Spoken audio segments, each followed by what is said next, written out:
ಪ್ರಧಾನಿ ನರೇಂದ್ರ ಮೋದಿಯವರು ಶುಕ್ರವಾರ ಕೃಷ್ಣನ ಕರೆ ಉಡುಪಿಗೆ ಆಗಮಿಸಿ ಲಕ್ಷಕಂಠ ಭಗವದ್ಗೀತಾ ಶ್ಲೋಕ ಕಾರ್ಯಕ್ರಮದಲ್ಲಿ ಭಾಗವಹಿಸಿದ್ರು. ಈ ವೇಳೆ ಕೃಷ್ಣ ಮಠದಲ್ಲಿ ಕೆಲವೊಂದು ಉದ್ಘಾಟನೆಯನ್ನ ಕೂಡ ಮಾಡಿದ್ರು. ಕೃಷ್ಣ ಮಠದ ಕನಕನ ಕಿಂಡಿಗೆ ಸ್ವರ್ಣ ಲೇಪನ ಮಾಡಿದ್ದನ್ನ ಮೋದಿ ಅನಾವರಣ ಮಾಡಿದ್ರು.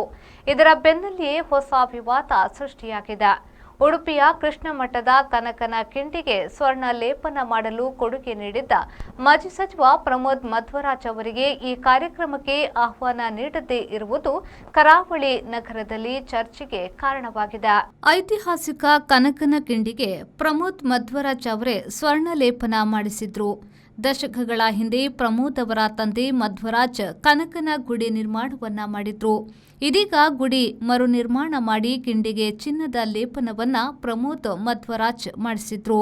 ಪ್ರಮೋದ್ ಮಧ್ವರಾಜ್ ಅವರಿಗೆ ಆಹ್ವಾನ ನೀಡದಿರುವ ಬಗ್ಗೆ ಸಾಮಾಜಿಕ ಜಾಲತಾಣಗಳಲ್ಲಿ ಭಾರೀ ಆಕ್ಷೇಪ ವ್ಯಕ್ತವಾಗಿದೆ.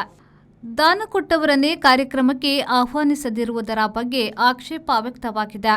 ಅಂದು ಕನಕದಾಸರನ್ನ ಬಿಡಲಿಲ್ಲ, ಇಂದು ಪ್ರಮೋದ್ರನ್ನ ಕರೆಯಲಿಲ್ಲ ಎಂದು ಆಕ್ಷೇಪ ಮಾಡಲಾಗಿದೆ. ಸಾಮಾಜಿಕ ಜಾಲತಾಣಗಳ ಚರ್ಚೆಗೆ ಮಾಜಿ ಸಚಿವ ಪ್ರಮೋದ್ ಮಧ್ವರಾಜ್ ಕೂಡ ಉತ್ತರ ನೀಡಿದ್ದಾರೆ. ಪ್ರಧಾನಿ ಮೋದಿಯವರು ಕನಕನ ಪ್ರತಿಮೆಗೆ ಮಾಲಾರ್ಪಣೆ ಮಾಡಿ ಚಿನ್ನದ ಕವಚ ಉದ್ಘಾಟಿಸಿದ್ದಾರೆ. ಈ ಕಾರ್ಯಕ್ರಮದಲ್ಲಿ ಭಾಗವಹಿಸಲು ನನಗೆ ಅವಕಾಶ ಸಿಗದಿರುವುದು ದೊಡ್ಡ ವಿಷಯವಲ್ಲ. ಬೇರೆ ಬೇರೆ ಕಾರಣಗಳಿಂದ ಕಾರ್ಯಕ್ರಮಕ್ಕೆ ಹೋಗಲು ನನಗೆ ಅವಕಾಶ ಸಿಗಲಿಲ್ಲ.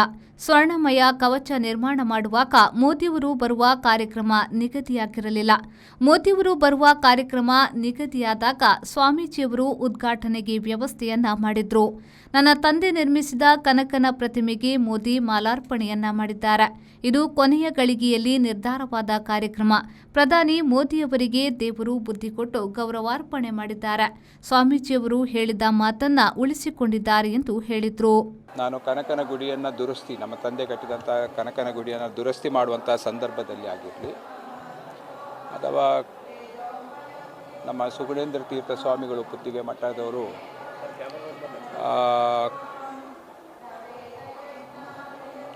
ಕನಕನ ಕಿಂಡಿಗೆ ಸ್ವರ್ಣಮಯವಾಗಿರ್ತಕ್ಕಂಥ ಕವಚವನ್ನು ಅರ್ಪಣೆ ಮಾಡಬೇಕು ಅಂತ ಹೇಳಿದಾಗ ಮೋದಿಯವರು ಬರುವಂಥ ಯಾವುದೇ ಕಾರ್ಯಕ್ರಮ ಇರಲಿಲ್ಲ. ಇದೆಲ್ಲ ಕೆಲಸ ಶುರು ಆದ ಮೇಲೆ ಮೋದಿಯವರು ಬರ್ತಾರಂತಾದಾಗ ಸ್ವಾಮೀಜಿಯವರು ಪತ್ರಿಕಾಗೋಷ್ಠಿಯನ್ನು ಕರೆದು ಮೋದಿಯವರಿಂದಲೇ ಅದನ್ನು ಚಿನ್ನದ ಕವಚವನ್ನು ಉದ್ಘಾಟನೆ ಮಾಡಿಸ್ತೀನಿ ಅಂತ ಹೇಳಿದರು. ಮತ್ತು ಕನಕ ಜಯಂತಿ ನವೆಂಬರ್ 8ರಂದು ನಡೆದಂಥ ಕಾರ್ಯಕ್ರಮದಲ್ಲಿ ಕೂಡ ಅದನ್ನು ಘೋಷಣೆ ಮಾಡಿದರು, ಪುನರುಚ್ಚಾರ ಮಾಡಿದರು.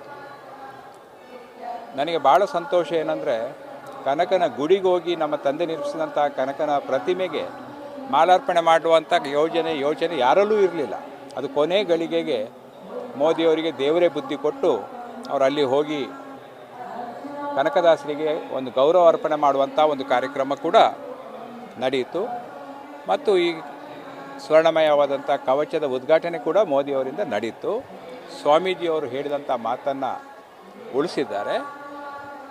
ಈ ಸಂತೋಷದ ಎದುರಿನಲ್ಲಿ ಈ ಸಂತೋಷದ ಒಂದು ತುಲನೆಯನ್ನು ಮಾಡಿದಾಗ ನನಗೆ ನಿನ್ನೆ ಆ ಒಂದು ಪ್ರದೇಶಕ್ಕೆ ಬೇರೆ ಬೇರೆ ಕಾರಣಗಳಿಂದ ನನಗೆ ಅಲ್ಲಿ ಬರಲಿಕ್ಕೆ ಅವಕಾಶ ಸಿಗದಿದ್ದರೂ ಕೂಡ ಕಿಂಚಿತ್ತು ಬೇಸರವಾಗಲಿ, ದುಮ್ಮನಾಗಲಿ, ಅಥವಾ ಒಂದು ರೀತಿಯಲ್ಲಿ ಜಿಗುಪ್ಸೆಯಾಗಲಿ ಮಾಡದೆ ನಾನು ದೂರದಲ್ಲೇ ಟಿ ವಿಯಲ್ಲೇ ನಿಂತು ಮೋದಿಯವರು ಇದನ್ನು ಅರ್ಪಣೆ ಮಾಡುವಂಥ ಒಂದು ಸಂತೋಷದ ಕ್ಷಣಗಳನ್ನು ವೀಕ್ಷಿಸುವಂತಾಗಿದೆ. ಹಾಗಾಗಿ ಯಾರಿಂದ ನನಗೆ ಅಲ್ಲಿ ಪ್ರವೇಶ ನಿಷೇಧಿಸಲ್ಪಟ್ಟಿತು, ಯಾಕೆ ನನಗೆ ಪ್ರವೇಶ ಸಿಗಲಿಲ್ಲ, ಅದೆಲ್ಲ ಕ್ಷುಲ್ಲಕ ವಿಚಾರಗಳು. ಅದರ ಬಗ್ಗೆ ನಾವು ಎಷ್ಟು ತಲೆ ಕೆಡಿಸ್ಕೊಳ್ಳದೆ ನರೇಂದ್ರ ಮೋದಿಯವರೇ ಬಂದು ನಮ್ಮ ತಂದೆ ಮತ್ತು ನನ್ನ ಸೇವೆಯನ್ನು ಸ್ಪರ್ಶ ಮಾಡಿದ್ರಲ್ಲ, ಅದಕ್ಕಿಂತ ದೊಡ್ಡ ಸಂತೋಷ ಬೇರೆ ಯಾವುದೂ ಇಲ್ಲ ಅಂತ ಹೇಳಲಿಕ್ಕೆ ಬಯಸ್ತೇನೆ. ಶ್ರೀಜಿತ್, ವಿ4 ನ್ಯೂಸ್, ಉಡುಪಿ. ನಿಮ್ಮ ಮನೆ ಅಥವಾ ಕಟ್ಟಡದ ವಿದ್ಯುತ್ ಬಿಲ್ ದುಬಾರಿ ಬರ್ತಾ ಇದೆಯಾ? ಚಿಂತಿಸಬೇಡಿ. ವಿನಾಯಕ ಮಾರ್ಕೆಟಿಂಗ್ ಪ್ರಸ್ತುತಪಡಿಸುತ್ತಿದೆ ಸೋಲಾರ್ ಆನ್ ಗ್ರಿಡ್ ಮತ್ತು hybrid roof top solar system.